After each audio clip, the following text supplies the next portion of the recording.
Good morning. My name is Al Hilton with Evolven Systems. I will be your moderator for this second how-to webinar on policies and alerts. Our presenter today is Bill Grant, Senior Director of Technical Sales. Bill, thanks for hosting today's session.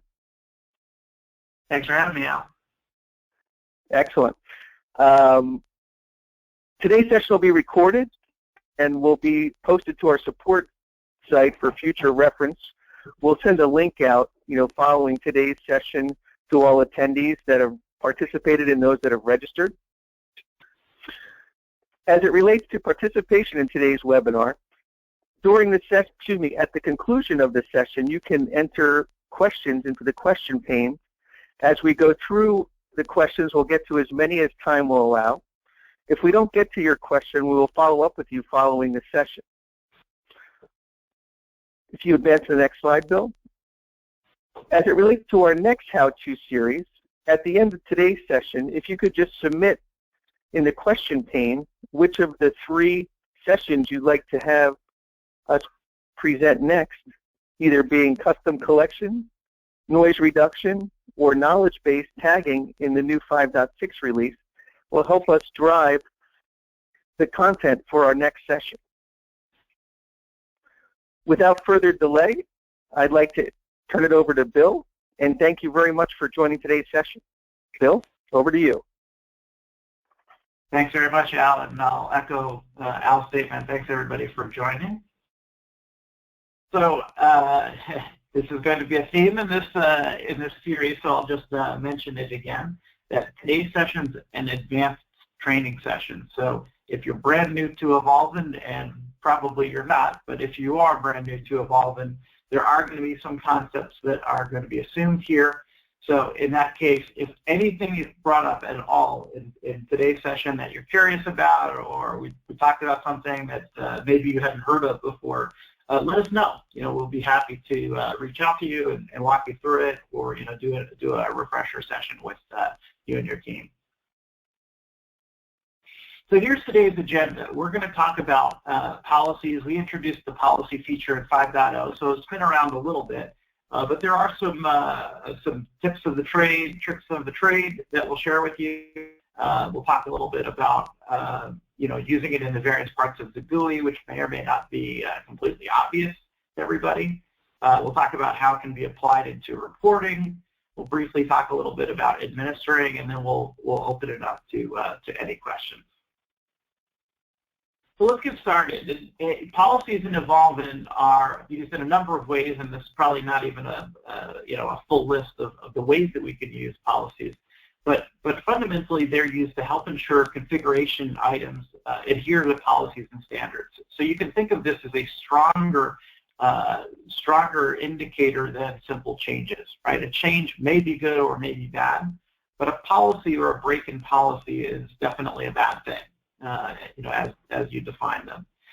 They can also be used to proactively create awareness when changes break policy rules. So in other words, not only do you have views to see that policies are broken, but you can also filter on situations where the policies are non-compliant or the change is non-compliant.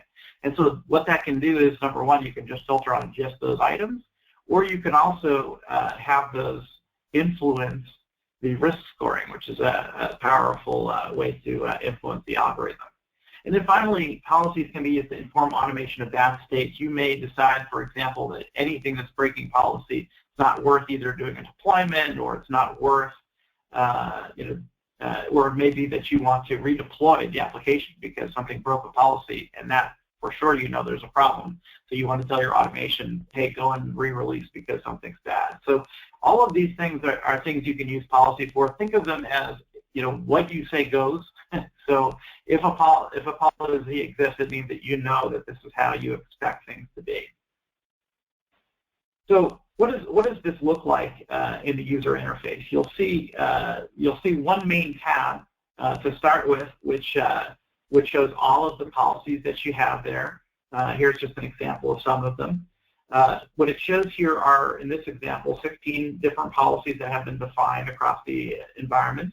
And 12 out of the 16 of them are out of compliance. That means that at least one place where the policy has been tested is not accurate. And remember, we said that policies are very strong concepts, so even one thing that's wrong certainly means the policy is bad.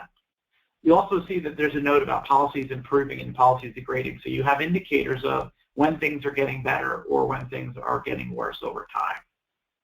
Now, if you look on the right side, you see those indicators. You've got a check mark, which means that we're compliant, or a exclamation point in red, which is indicating things that are not compliant.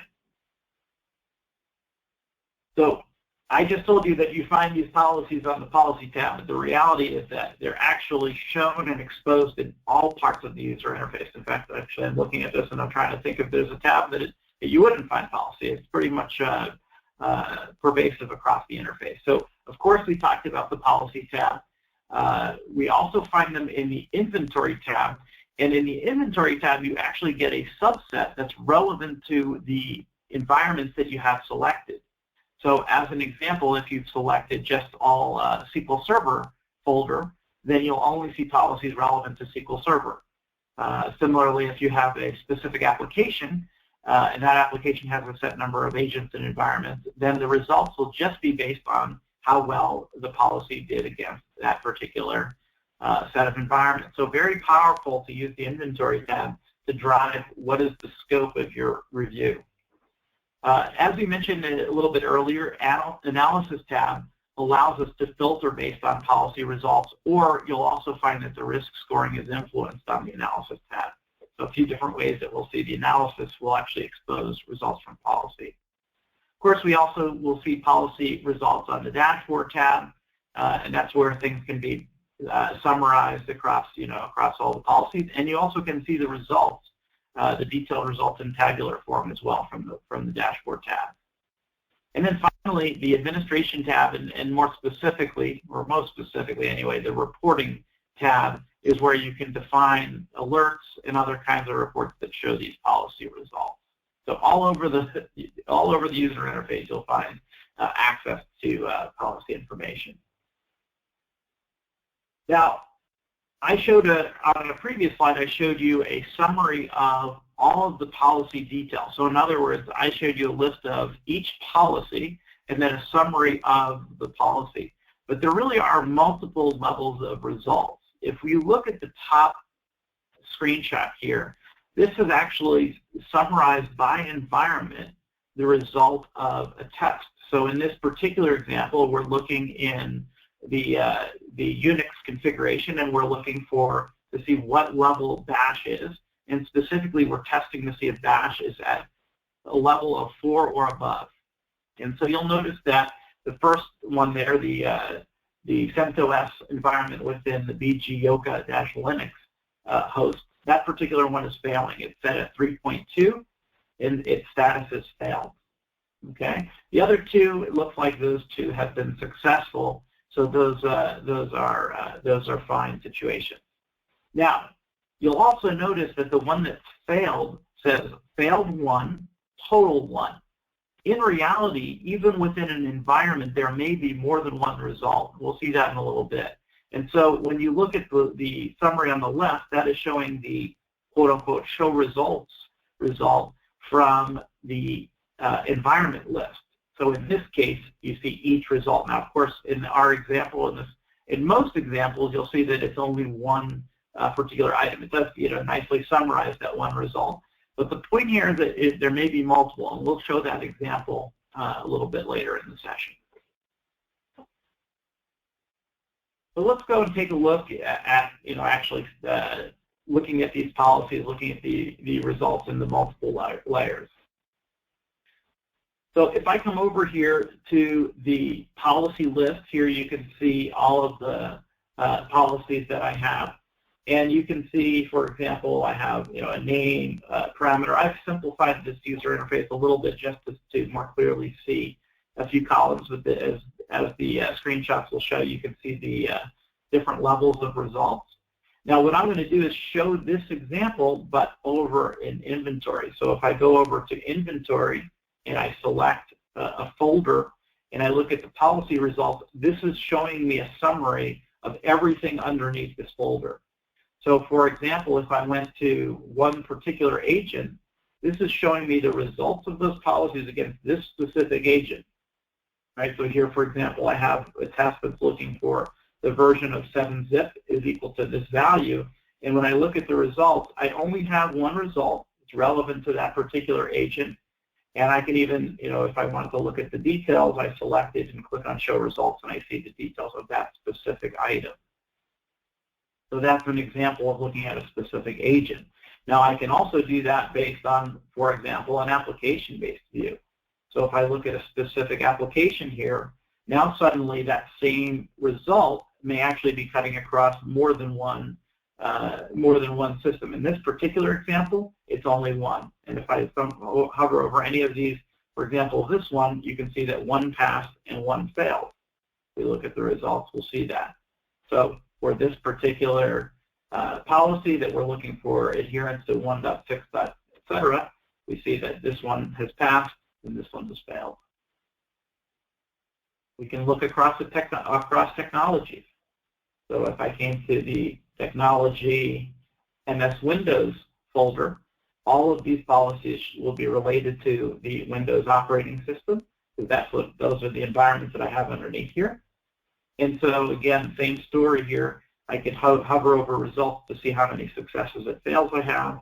And if I want more detail about, about a particular item, I can click on the Show Results and then see specifically how those results have evaluated.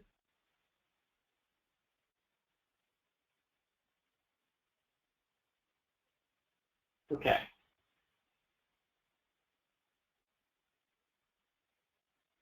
So let's talk a little bit about creating the policies themselves. And you can actually create policies in a number of places. And I would tell you that 2 of the 3 of them are ones I would actually recommend. But obviously, you can.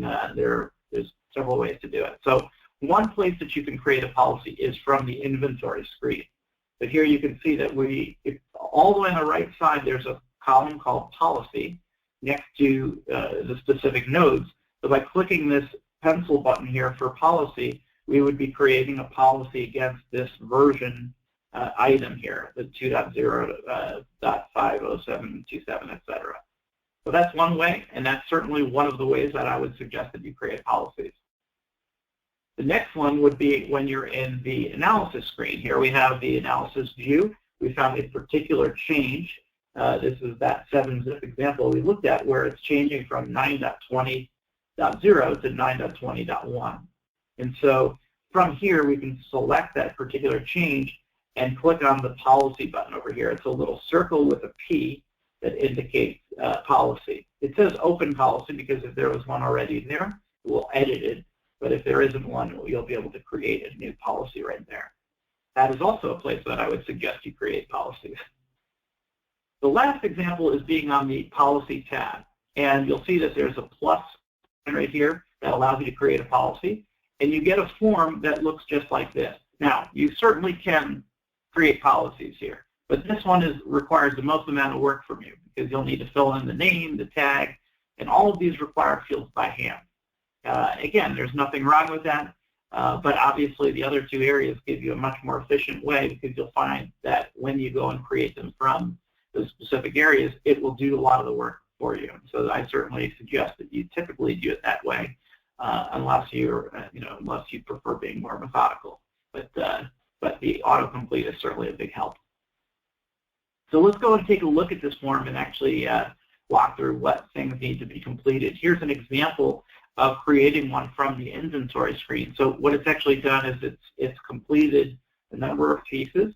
It's completed the parameter, environment of type, the value, the across. I made some edits to the name and the tag, but even the tag was given a default tag for us. So in fact, we could have saved this policy without making any changes to it at all. That's the convenience of creating it from the inventory or analysis. So what are these individual items? And here's just a list. Each of the asterisk ones are required. So you need to have a name, you need a tag, and the tag will automatically be filled in with the environment type for you. So you can certainly leave only that tag. But the advantage of adding additional tags is that if you're trying to look for specific types of policies, using tags allows you to essentially summarize by those individual tags. So certainly useful if you have different views or have different ways that you want to break down the results. The next one is this parameter field, or more specifically, it's called check that parameter. And that's what's going to indicate which specific parameter is being evaluated. Now, I guess I should say that it's not necessarily one parameter. And we'll see some examples of that. But the point here is that this is essentially what is being tested. The next one is the environment type, absolutely required. And that's going to indicate what type of environment the policy will be tested against. Now, that does not mean one environment, right? So, for example, if we think about something like Apache Tomcat, and Tomcat has applications, the environment type may be the Tomcat application environment type, and that means that any application that applies would be tested against. So the next one is value, and the value is the value that we are expecting for a pass. So in other words, the conditions, if they are successful, then it'll show a pass. Otherwise, it will show a failure. And the next one is across. Now, interestingly, we talked a little bit about going to the inventory and selecting an environment and then seeing the results as they apply to that particular environment.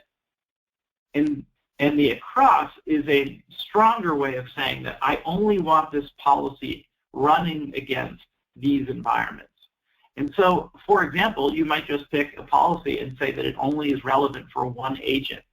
And if you do that, then the only place that you'll see that being tested is against that particular agent. So switching the inventory view to a different agent will not see that policy because it's not being tested against that particular area. Now, on the flip side, if you set the across to discovered environments, for example, what that simply means is I want that anywhere that this policy can be run, I want it to be run. And so therefore, if you can certainly set it at that more general level, and then as you navigate in the GUI and you look at a particular application, it will simply show results for that area. So that's an important concept. It kind of explains where is the policy being tested and separating that from how are the results being shown for that particular policy. The next one is in environment's name. Now this one is not a required field, and that is because if it's left blank, it will not filter based on the name.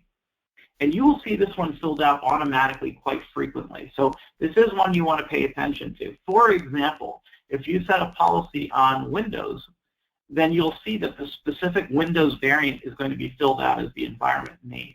Now, if you want to test it only against that variant of Windows, absolutely fine. Just leave the name in there, and it will only be tested against that environment. But if you want to test it against all Windows operating systems, then you'll want to clear out the name. And very similarly, as I gave the example of Tomcat applications, it'll want to put the application name in there. If you want to test it against all the others, then you'll want to clear out the name. Now, of course, if the policy is not relevant to applications that aren't named in a certain way, then obviously you want to make sure that you're constraining in some way. And then finally, the last field there is scheduled reports. This is definitely an optional field. This is the ability to set a scheduled report that will summarize the result of this particular policy, either on a schedule or on demand or what have you. You cannot set this field until the policy has been saved at least once. So you will get a warning about that, but just so you're aware, when you're creating a new policy and you try to click that plus sign, it's going to say, not until you've saved the policy. So keep that in mind. Okay, so now let's start getting into some of the more complex things that you can do with policies.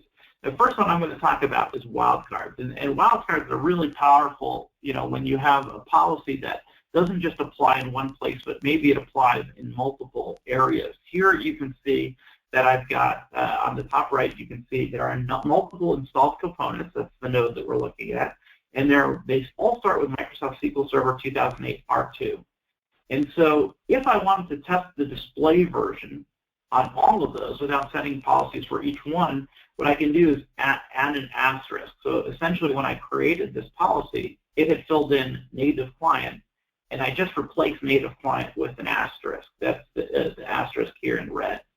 So that's a convenience mechanism. And remember when I said before that when you look at a test, it might say 1 of 0. That's kind of the common situation. But if you have things like wildcards, it's very possible, and in this case it definitely would be, applying against multiple areas, against native client, against RSFX driver, and even this one above the 64-bit that's there. Now, a quick point about this is that within these areas, you can also add things like regular expressions. Now, this is a bit advanced, obviously, and we've talked about regular expressions in the previous session, but this would be another thing to do. Now, the particular example here is not the greatest example, but just as a reminder, to indicate that you are expressing a regular expression, use the tilde, and then everything after that is your regular expression. So this particular one is simply saying, I'm looking for anything that has 2008 in it. Now, that's probably too aggressive for our particular example, but the point is that regular expressions can be used to be looking for specific things.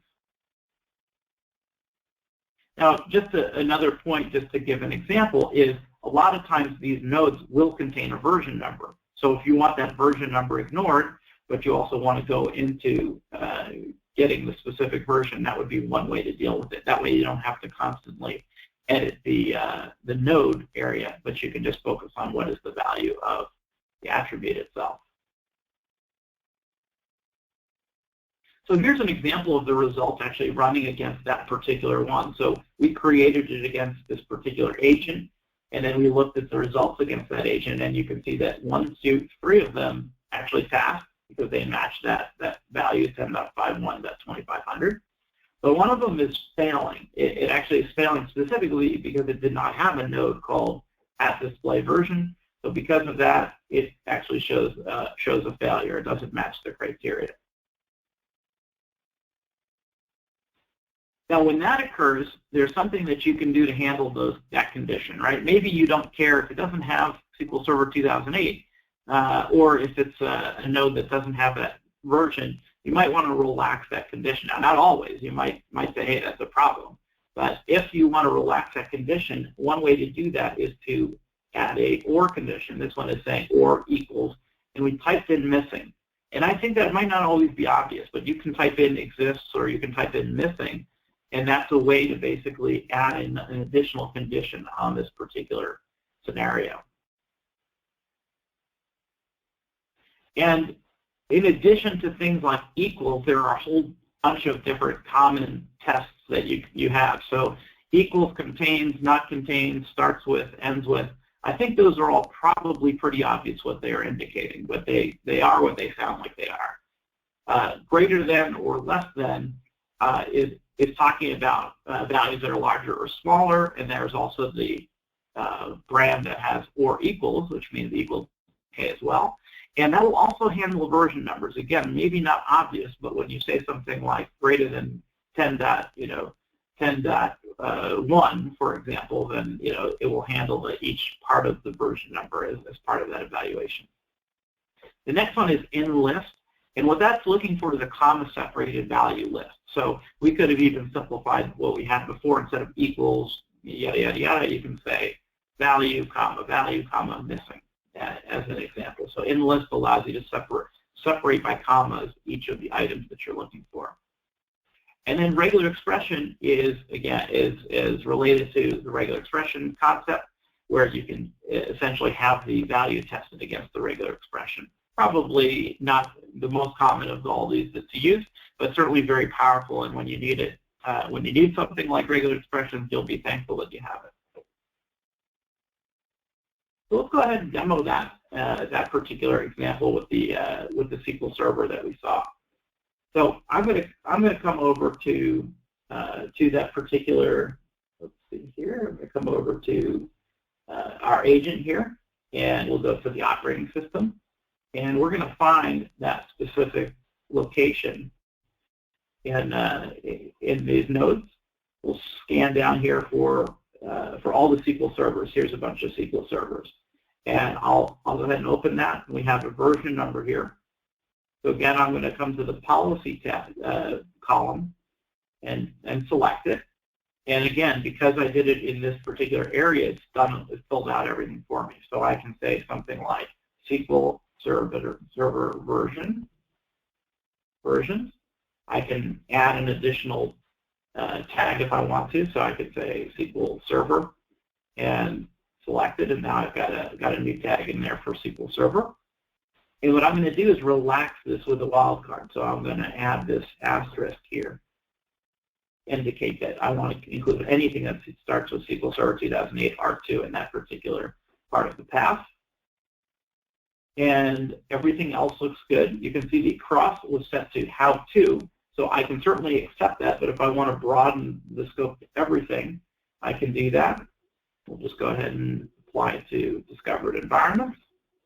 And then remember when I said that the environment name will constrain it. So if I leave this here, it will only test against Windows 10. I want it to apply against all of the Windows environments, so I'm going to just clear that out. And I'm just going to add how to so I can easily find this particular policy. So we'll save it. And you can see that it's run. It's actually given me the result against this particular example. And now let's just go to the policy and take a look at that particular policy. I just did a quick filter here. So here you can see that my result is that it actually failed. 5 were successful, 34 had failed. We'll go ahead and select it and look at the details to show results. And when we do that, we get all the results, but by environment. And so we can see, and in the case of Windows, there's only going to be one per agent. So we can see that the statuses we passed on some of these, and then we actually failed on others. And we also failed on places where it's missing entirely, meaning these ones don't even have SQL Server installed. So let's make a few adjustments to the policy. Let's first and foremost, let's go back to our policy, and we're going to edit it, and we'll do a few things. First, we're going to say that we're okay if it's missing. And then what we'll do is we'll say that we are looking for situations where it's greater than or equal to 10.51 and save it. Now when we do that, this actually should just run immediately. In fact, you can see the timestamp updated. If it didn't do that, you can always run policies by executing them right here. So you could do that, but it's pretty aggressive that if once it sees that you've changed, it's going to execute our policy again. So let's take a look at our results now. It looks like we're doing a lot better in terms of our policy. We can see that here across all of these instances that it found, these all passed. And if we kind of scroll down, we see the missings are also passing. And then we still have some results that are showing fails. These ones are earlier versions, so these ones are going to show that they failed, whether it's one result or multiple are failing. We're going to see that those have failed. So these are ones that we would want to get up to the right spec.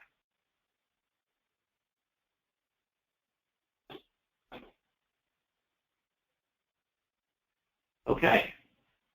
So let's talk about a few more things that we can do with policy. Number one is that we can actually use an advanced mode for values. Now, when you complete your simple area and you switch the mode to advanced, it will actually fill in those details. And so why would you want to do the advanced over the simple? Well, normally, if you can do it in simple, you want to do it in simple.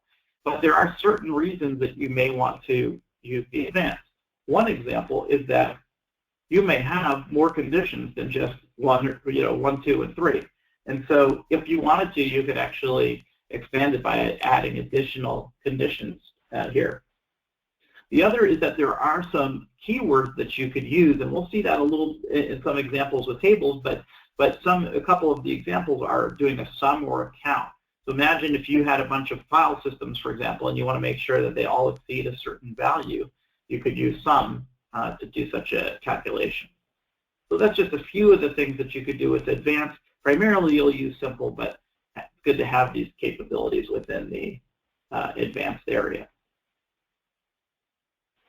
Now, a few other places that may not be obvious. I showed creating a policy on a node, but you may want to create a policy on a table column or a table value. The way to do that is on a table column, you would select or left click on the edit button that you'll see at the top. So when I did that, there's this list comes up, policy, knowledge base, and benchmark. You can click policy, and then the results start getting filled out for you. So you'll see on the bottom, I changed the name that said check that memory is okay, which means that I want to check all of the rows to make sure that that value was set to OK. And you'll see that it actually fills in the parameters. So this is a great example of the kind of thing you wouldn't want to fill out, manually, even if you had to click the plus to navigate to it. But what it actually did is, let's look in more detail about exactly how this filled out. It filled out as the path, and before what we saw was a slash and then an @ sign and then the attribute.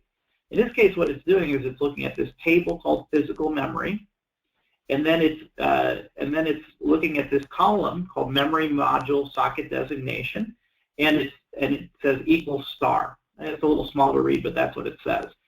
What that's doing is relating to the keys in your table. So what it's saying is that this column, which is a key, it's saying any of the values that are in there are what we're looking for. Now, if there were multiple columns, it would actually have another and then the next column. So you might see that. And then what you see are there's two columns next to each other, colon, colon. That's a signifier to say our key is done, and now we're going to indicate which column we're actually going to be testing. In this case, it's memory module error status. That's the one that's this column. It's covered up in the screenshot, but that's the one that's there. Again, I didn't need to know that because it filled it out for me, but that's how you can interpret the parameter field. Now, if we wanted to do a policy on a specific cell, what we can do is right-click on that particular cell and then click on the policy button. Same, very similar, but now instead we're right-clicking on it and we're selecting policy from the list.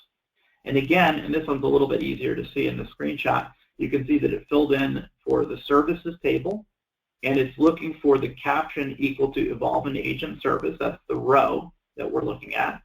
Then we have the colon, colon to separate it, and then start mode. That's the column that we're testing. So now we're not just testing every single service, but we're specifically looking to see that the Evolven agent service is set to, in this example, auto.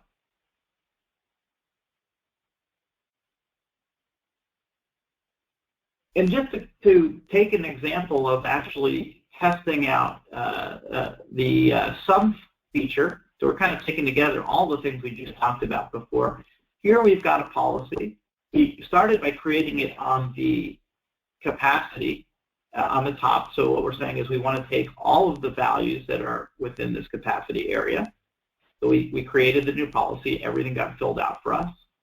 And we did a couple things. One is we changed this to advanced, and we set it to sum, colon. So it's basically the sum is the colon is kind of that's the function that we're using. And then the next part is greater than or equal to, and then this is indicating 300 gigabytes. How do you know that? You just have to trust me that that's the number for roughly 300 gigabytes. Obviously, it's not the exact calculation there, but that's what that number is. So if I just left that alone, it would be adding up all of these values. But what we did was we constrained it on the key drive letter, and we added this regular expression indicator, and we're saying either the C drive or the D drive plus a colon. Again, so that's in between the drive letter equals, and then we have regular expression indicator, the regular expression, and then again the colon, colon is separating out our key from our column that we're actually testing. So what this is going to do is just add the two values for the C drive and the D drive. Those are the two named drives that I have here, and it's going to make sure that my overall disk space is more than 300 gigabytes. So that's another good example, before I move on from that, that's another good example of how you can take policy, which is a relatively straightforward feature, but really make it powerful by taking all of these concepts together and kind of knowing some of these little tricks that aren't necessarily obvious, but once you know them, they actually become very intuitive. Okay, so let's take a look at a few other areas that you'll see policy and where they can be useful. This first example here is using policy in analysis form in the search area. So what you can see is that we have a filter, and one of the areas is called policy. And when you drop that down, you'll see that you can either set it to non-compliant, compliant, or no policy defined. And in this particular example, and in most examples that you would want to filter, you're looking for changes or differences which are non-compliant. Essentially, the situation is that we are now found ourselves in a non-compliant situation. So that's this particular example. We found that 7-zip was a change, but it's also a change that made the value non-compliant. So anytime that I have a situation where I have a change and the new value is non-compliant, then I'm going to get an indicator that that situation is so. You'll also see here down in the change record itself, you can see an indicator, this exclamation point that says that it's non-compliant. Now I'm going to make a mention of something here, which is in this current analysis that I have showing here, I am not looking at the policy as part of the risk analysis score. And again, if risk analysis scoring is something that's new to you, again, please let us know, because this is a pretty big topic, and I can certainly cover it for you.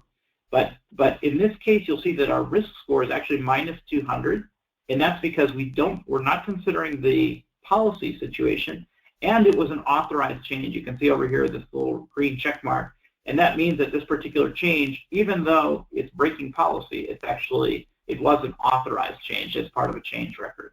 So we're going to see how we can actually use policy to change the situation, change the risk score.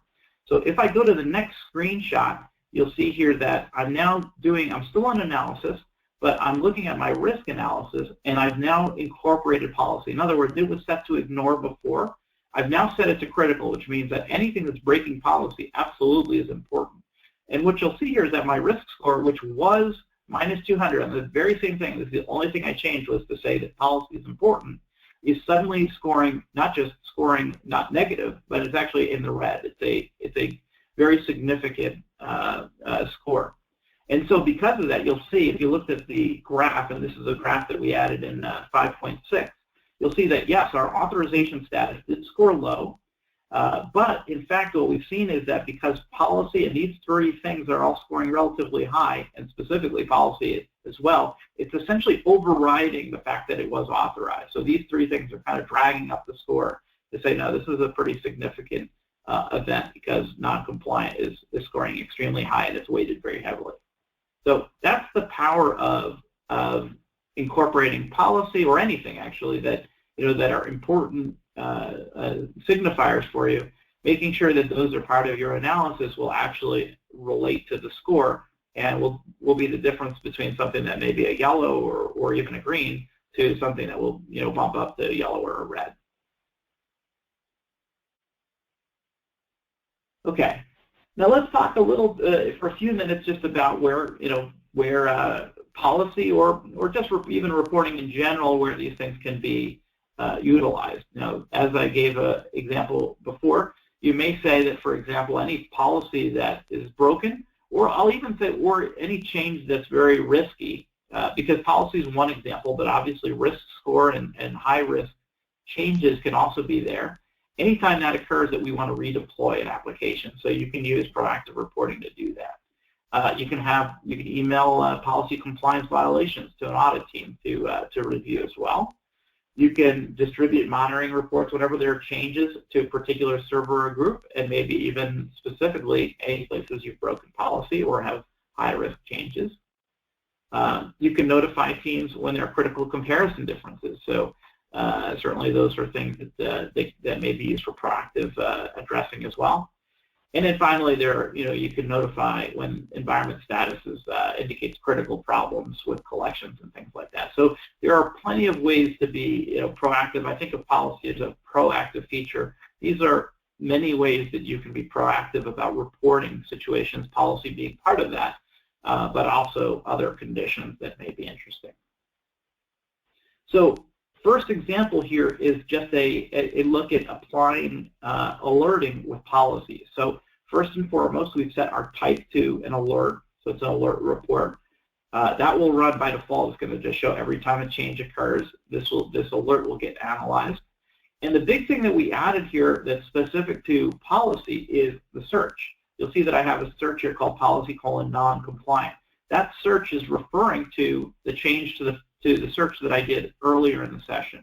So when I created a search that said, look for changes which are non-compliant, I saved that search as this name. You could call it anything, but I called it policy:"non-compliant.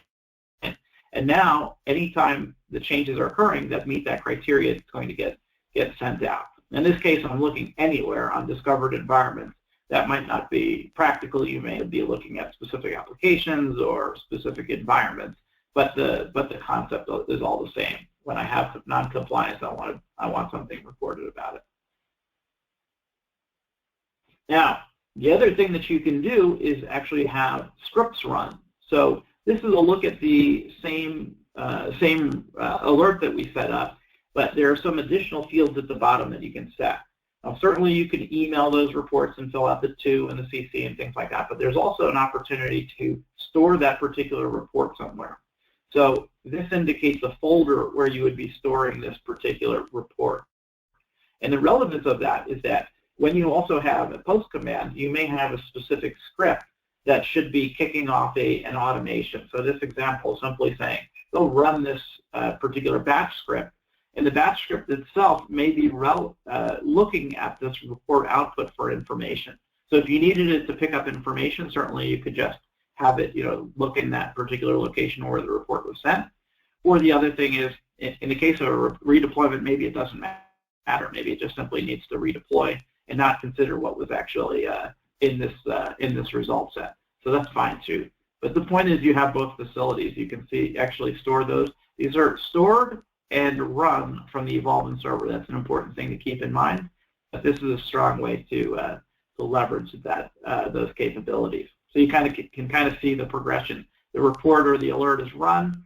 It sends the email and stores the information, and then you've got this executing of a post script that actually can run and do whatever you need it to do. And just kind of a quick tip about this. I mean, I talked about in this session alerting, but there are a number of different types of reports. So if you haven't been to the report section in a while, have a look. There's a bunch of different types of reports, and there are two new ones in 5.6, the DB size monitor and the environment report that you can use as well for administration of Evolven. So just a couple additional tips. Just to separate, alerting is more the proactive one. So alerting would be saying, look for these conditions when changes occur. And I contrast that with, for example, monitoring, which is going to be run on a schedule. So for example, you may run a monitoring report on a nightly basis looking for a condition. So the same example we did for alerting, you might decide to send a nightly report that just says, in the last 24 hours, here are the places where we're not compliant. So you can do that as well. That's the major difference between an alert and a monitoring report as an example. Now, just kind of a couple of housekeeping things to keep in mind, especially as it relates to both reporting and alerting. One is that if you're going to be sending an alert, you need to make sure that you've configured the mail services. So you fill in your appropriate host, port, account, etc., test it, make sure it works. You can even take one of the reports that you have and just run it and make sure you get it in your inbox. So absolutely critical if you're going to start using reporting and you haven't used it in the past.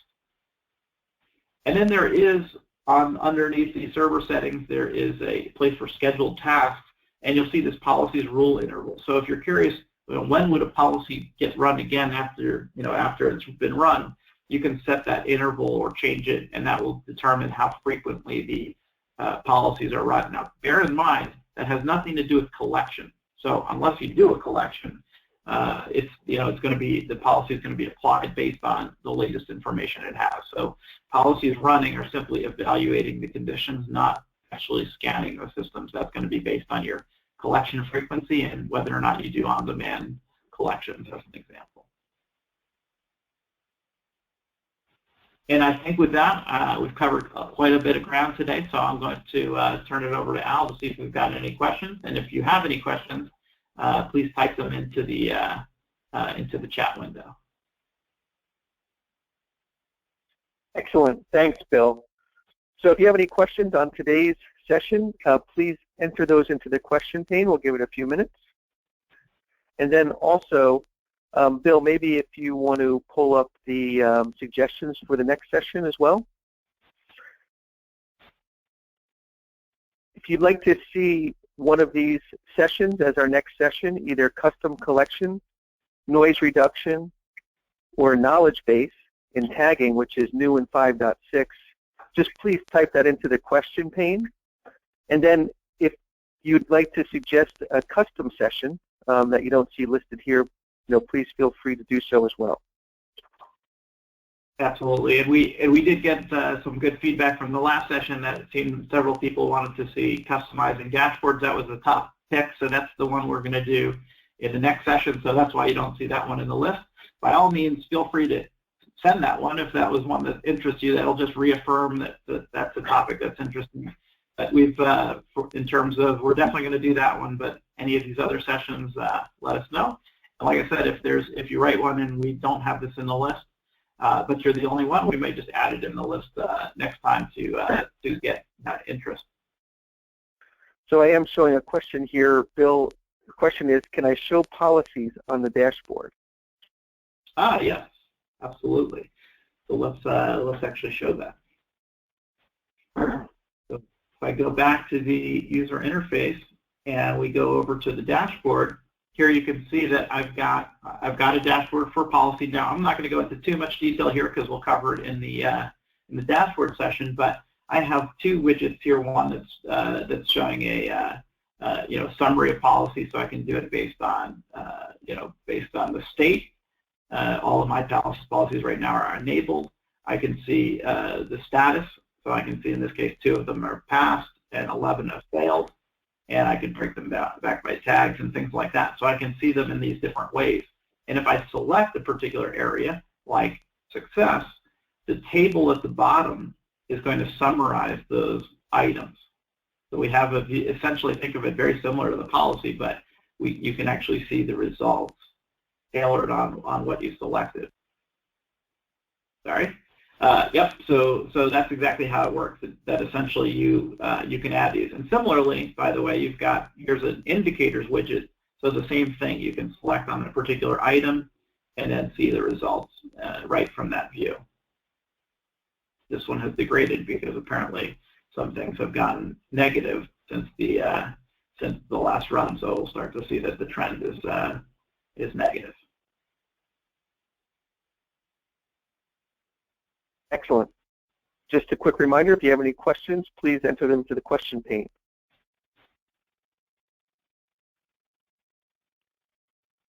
Okay, I don't see any further questions.